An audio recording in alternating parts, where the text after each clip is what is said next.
राहुल गांधी सीधे तौर पर देख सकते हैं कि आधी आबादी में अपनी पहुंच बढ़ाने की कोशिश कर रहे हैं। वो जानते हैं आधी आबादी एक बड़ा वोट विंग है, यहां से अगर उनको समर्थन मिलता है तो उनकी जो राजनीति धीरे धीरे करके हाशिए पर चली गई उसे फिर से ऊपर लाया जा सकता है।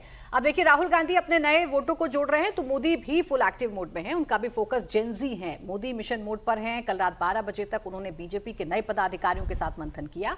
जेनजी को कैसे साध लिया जाए इस पर बारीकी से बात हुई। करीब 4.25 घंटे तक मोदी नितिन नवीन की टीम से बातचीत करते रहे। 2027 में यूपी, पंजाब, गोवा, गुजरात, मणिपुर समेत 7 राज्यों में चुनाव होने हैं। 2029 में लोकसभा चुनाव भी होना है।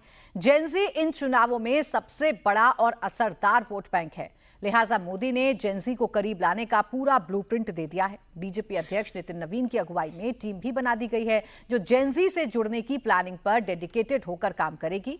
बीजेपी हेडक्वार्टर दिल्ली में कल मोदी ने ये मंत्र दिया और ये मीटिंग आज भी जारी है। मतलब मैसेज क्लियर है, 27 हो या 29, बीजेपी कोई सियासी रिस्क नहीं लेना चाहती है। और बीते कई दिनों में जो मुश्किलें राहुल जी आई हैं बीजेपी के सामने, चाहे वो जेनजी की हम बात कर लें या ये नया इशू अब आरक्षण का खड़ा हो रहा है, इन तमाम मसलों पर अपनी टीम को प्रधानमंत्री तैयार कर रहे हैं कि कैसे जाकर जेनजी को समझाना है और इस वोटर को कैसे साधना है जो सबसे बड़ा वोट बैंक साबित होगा आने वाले चुनावों में।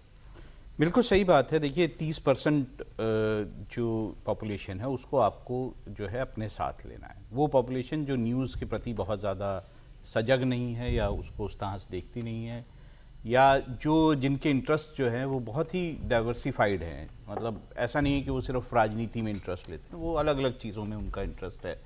और क्या जो प्रेजेंट बीजेपी की टीम है या बीजेपी का जो सिस्टम है या सोशल मीडिया का भी जो जिसके ज़रिए जेनजी जो है बहुत सारा कंटेंट जो है वो खुद देखता है या फिर उसको कंज्यूम करता है, वो टीम क्या उसके लिए तैयार है, ये सब चीज़ें देखने वाली बात है। क्योंकि अभी भी जो जंतर मंतर वाला प्रोटेस्ट हुआ था उसमें भी कहीं ना कहीं बीजेपी की जो सोशल मीडिया कनेक्ट करने वाली टीम है वो कहीं ना कहीं लैकिंग थी। ये भी हमें समझ आता है कि वो उस तरह से जो है वो नैरेटिव को काउंटर नहीं कर पाए, या जो नैरेटिव बनाया जा रहा था उसको सही ढंग से जो है वो लोग दूसरे लोगों के सामने अपना जो पक्ष है नहीं रख पाए। तो ये एक हमें दिखाई देता है कि किस तरह से वो डिस्कनेक्ट है। अब उसको सुधारने की कोशिश जो नई टीम आई है बीजेपी की, जिसमें सोशल मीडिया की टीम को तो पूरी तरह से ही आपने चेंज कर दिया गया है, तो वो क्या इस तरह की चीज़ें कर पाएंगे। खुद प्रधानमंत्री ने उसमें लीड ली है। वो जो है अलग अलग सोशल मीडिया पर नए नई तरीके से लोगों से संवाद बढ़ा रहे हैं। तो कोशिश है कि जेनजी के सामने जो है बीजेपी जो है एक ऐसा फेस रखे जिसमें वो ये दिखाएं कि वो जो ये यंग जनरेशन है उसके साथ हैं, उनके कंसर्न्स को समझते हैं और उनके कंसर्न्स को एड्रेस करने के लिए तैयार हैं। लेकिन ये बात जो है अब बीजेपी के लिए और ज़्यादा ज़रूरी है, जब जिस तरह का जंतर मंतर का प्रोटेस्ट हुआ था उसमें जिस तरह से जो जेनजी है या फिर यंग लोग हैं उनका जिस तरह से डिसइल्यूजनमेंट मैं उसे कहूँगा वो हुआ, उसको देखते हुए बीजेपी के लिए और ज़्यादा ज़रूरी हो जाता है कि वो इस यंग जनरेशन के साथ संवाद बढ़ा। ठीक है, ये चुनौती बीजेपी के सामने है। एक ऐसी चुनौती की आइए बात करते हैं जो पूरे सिस्टम के सामने है। कैसी खबर जिसे सुनकर आप भी हैरान रह जाएंगे। पेपर लीक के माफिया कैसे काम करते हैं ये मैं आपको बताती हूँ। सिस्टम डाल डाल पेपर माफिया पात पात, ये कहावत यहां बिल्कुल फिट बैठती है क्योंकि छत्तीसगढ़ में जो हुआ उसे सुनकर आपके होश उड़ जाएंगे। किसी ने सोचा भी नहीं होगा कि एंडोस्कोपिक कैमरे से पेपर लीक की ऐसी तकनीक भी विकसित की जा सकती है। रायपुर के इंदिरा गांधी कृषि विश्वविद्यालय की बीएससी एग्रीकल्चर पेपर लीक मामले में एक बड़ा खुलासा हुआ। पूरे पेपर लीक का मास्टरमाइंड दुर्ग के कॉलेज का प्रोफेसर है जिसने एंडोस्कोपिक कैमरे का इस्तेमाल कर पेपर लीक किया है। पूरे मामले का मास्टरमाइंड दुर्ग के भारतीय एग्रीकल्चर कॉलेज दुर्ग का प्रोफेसर योगेश सोन केसरिया है। सोन केसरिया ने पहले एंडोस्कोपिक कैमरे की मदद से प्रश्न पत्र लीक किया, फिर इसे छात्रों को 11 से 12 हजार रुपए में बेचा। पुलिस ने 36 घंटे के अंदर इस केस को सुलझा लिया और प्रोफेसर समेत 6 लोगों को गिरफ्तार किया।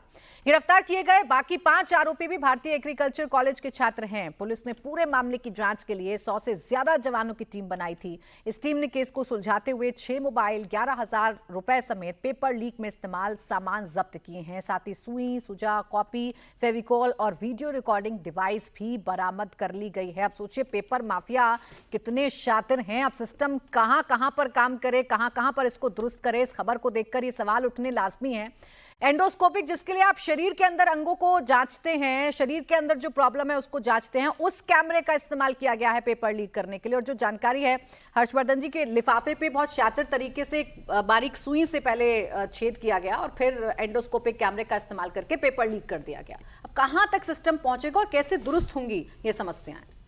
नहीं, सचमुच ये कभी कभी लगता है ना कि हम भारत के लोग कितने प्रतिभाशाली हैं, लेकिन हम भारत के लोग भारत में यही प्रतिभा दिखा रहे हैं।